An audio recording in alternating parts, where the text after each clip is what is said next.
Rome's darkest taboo, the secret lives and silent torment of male concubines.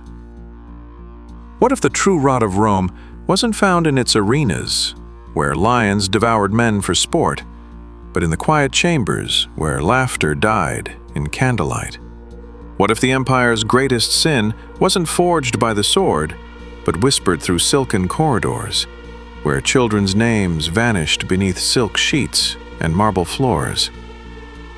They told us Rome was the cradle of civilization, that it brought roads, law, poetry, and reason, that it shaped the world with architecture and philosophy.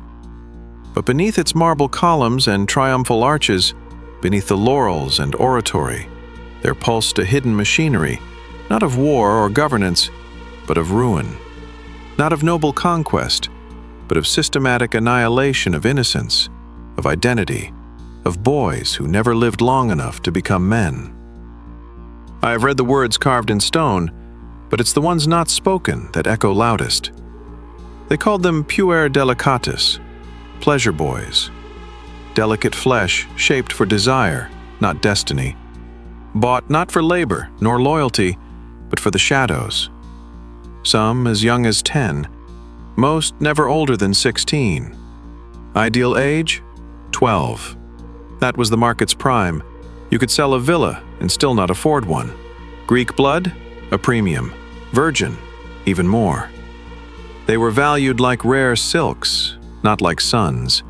And no law could save them, for they were not people. They were property. And the worst part? It wasn't a secret. It never was. Senators boasted of them. Poets joked about them. Emperors catalogued them like trophies. Pliny wrote of friends who passed them around at dinner parties, and the satirist Martial described them as casually as kitchenware. These weren't crimes in the shadows, these were customs in the open. But this is not just history. This is a graveyard of names we never learned. I imagine them small shoulders beneath golden fabric, voices cracking not from puberty, but from screaming into pillows. Boys dragged from conquered lands, their native tongues beaten out of them until they could whisper only in Latin, the language of power, of orders, of compliance. Some came from war, beautiful prisoners paraded before generals, their youth a currency of conquest.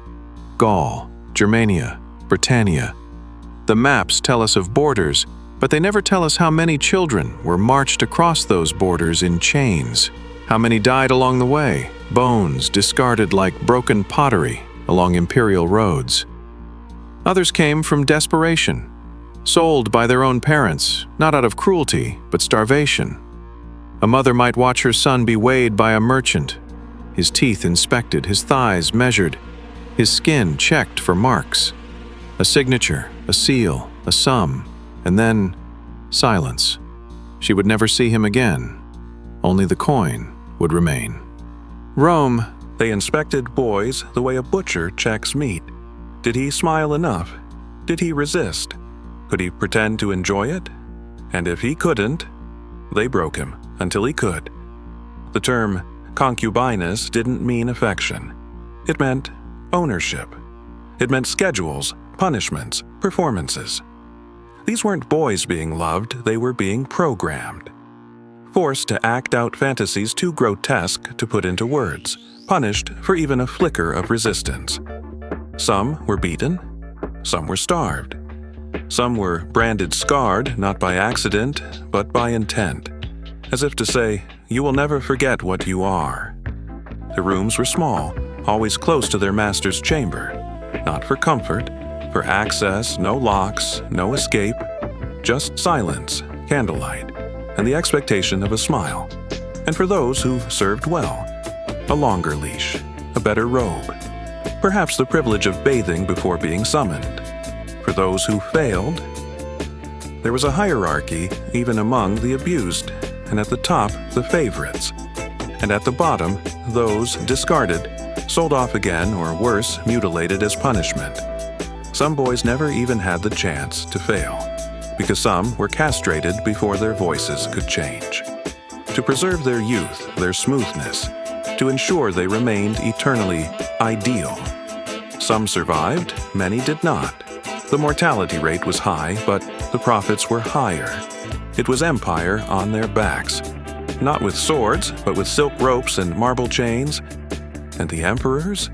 They were the architects of this inferno. Decius built a garden of boys. That's what the records say, over 300 children, each categorized by appearance, skill, and mood. Not a human's inventory. Trajan built wings of his palace just to house them. Groups divided by ethnicity like a living museum of subjugation: Greek, Germanic, Egyptian. He didn't just conquer nations, he turned their sons into playthings. And then there was Commodus, who never touched the same boy twice in a month. Who kept lists precise, exacting, grotesque. What hair color? What eye shape? What performance? And if a boy disappointed, he was replaced. The imperial physicians became nothing more than curators of flesh. Checking for blemishes, infections, exhaustion. These weren't doctors. They were caretakers of a commodity. Their job was not to heal, but to preserve. Like taxidermists for living dolls, even punishment became spectacle. Sometimes concubines were humiliated before guests, foreign dignitaries watching boys perform acts not just intimate, but degrading, all to demonstrate Rome's supremacy, not just of politics, but of bodies, of souls. And when a boy aged out, if he survived that long, his nightmare didn't end.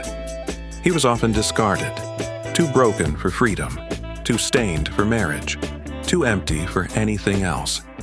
He would wander the fringes of society, a ghost wrapped in skin, no path, no peace, just a memory of a life that never belonged to him. Some took their own lives. I can't blame them. Some formed bonds, however fleeting, with others like them. Silent glances, shared bruises, the only love they ever knew born in the eye of the storm. And yet, even in this abyss, some resisted. A few escaped. Rare, miraculous, one fled during wartime chaos, joined the military, forged a name. Another was hidden by monks, Christians who had begun to see what Rome refused to acknowledge. The No Empire stands forever on the backs of the broken. It took centuries. But slowly, with trembling hands, the empire began to unravel its darkest threads.